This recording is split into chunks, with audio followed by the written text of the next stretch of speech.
But we begin with our economics editor, Ben Chu, at the Newsnight wall. Ben. Yes, Kirsty, we know the financial challenge facing households due to soaring energy bills in the coming months is big. But just how big? Well, let's dig into the numbers. Let's start with the situation in May, when the government brought in its most recent financial support package. The least well-off households are on the left of this and the most well-off are on the right.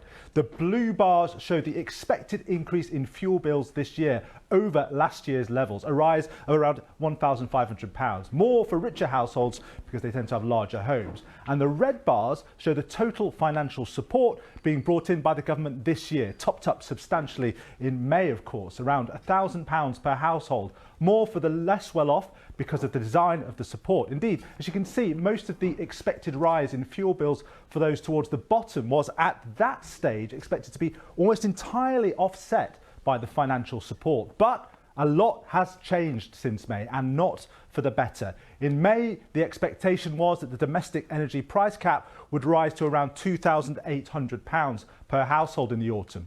But due to Putin's weaponisation of Russia's gas exports, analysts now expect an increase in the price cap to £3,400, so an extra £600.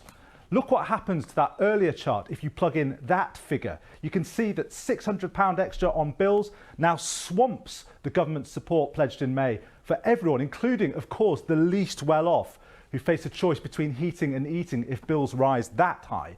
So what would the two candidates for the Tory leadership do in the face of this £600 gap in support? Well, there are some pledges. Rishi Sunak has said he would temporarily take VAT off energy bills. This would save households around £150. Liz Truss has said that she would have a temporary pause on various social and environmental policy costs which are levied on bills, which would save households a similar amount.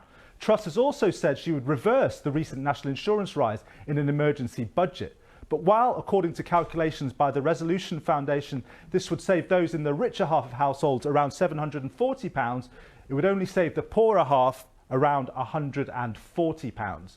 So if the two candidates want to take us back to May, where the government was largely shielding low-income households from the impact of soaring energy bills, they have some work to do. Yet Liz Truss gave an interview last Friday in which she suggested there would be no more handouts. This stance was sharply criticised by the Sunak camp, which suggested he would do more for poorer households, although they have not announced exactly what. And some members of the Truss camp have sought to row back on the no more handouts claim. I think politically, it's going to be quite hard to maintain a position whereby you're not giving any extra money to those most in need. We're seeing potentially energy bills rising to something like £4,000 a year or more, 3 or 4 times what they were a year ago. The level of difficulty that's going to cause for quite a number of households is such that the pressure to do something which goes well beyond tax cuts, which effectively can't help the people on the lowest incomes, is going to be very dramatic, I think. By the way, where's Labour in all this? Well, like Sunak, they advocate a cut in VAT on energy bills. And the Shadow Chancellor today said that Labour would provide more help to people struggling with their bills. But like Sunak, nothing specific so far.